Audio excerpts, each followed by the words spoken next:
స్వాగతం. 24 గంటలు కాదు, ఒక్క సెకండ్ లో మీ ముందుకు.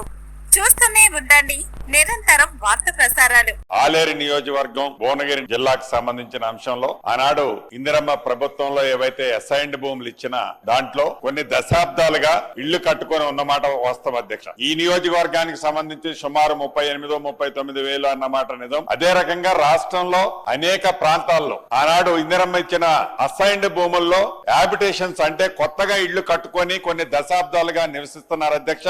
ఇది ఒక ఆలేరు నియోజకవర్గంలో ఇది ఇమీడియట్లీగా గౌరవ సభ్యులు ఇక్కడ రేట్ చేశారు. తమర నియోజకవర్గంలో ఉన్నది, ఇక్కడ ఉన్న గౌరవ సభ్యులు అనేక మంది నియోజకవర్గాల్లో ఈ సమస్య తలెత్తుతున్న మాట వాస్తవం. పేదవాళ్ళకి, గిరిజనులకో, దళితులకో, మైనారిటీలకో, బీసీలకో ఆ భూములు పేదవాళ్ళకి ఆనాడు ప్రభుత్వం ఇచ్చింది. పట్టాలు వారి పేరుతోనే ఉన్నాయి. కానీ నివాస యోగ్యమైన అటువంటి భూముల్లో వారు ఇళ్లు కట్టుకొని నివసిస్తున్న సందర్భాలు అనేక ప్రాంతాల్లో ఉన్నమాట వాస్తవం. తప్పకుండా ఈ రాబోయే 1-2 రోజుల్లోనే ఉన్నత స్థాయి కమిటీని వేసి ఒక్క మన తెలంగాణ రాష్ట్రంలోనే కాకుండా ఈ దేశంలో మన పరిసర ప్రాంతాల్లో ఉన్న రాష్ట్రాల్లో కూడా ఏ రకమైన నిర్ణయాలు తీసుకున్నారో, ముఖ్యంగా అసైన్డ్ ల్యాండ్ లో హ్యాబిటేషన్స్ ఎక్కడైతే ఇళ్లు కట్టుకొని ఉన్నారో ఆ ఇళ్లు కట్టుకొని ఉన్న వాటికి తప్పకుండా ఒక నిర్ణయం తీసుకోవాల్సిన అవసరం ఉందనేది వ్యక్తిగతంగా నేను కూడా భావిస్తున్న అధ్యక్ష.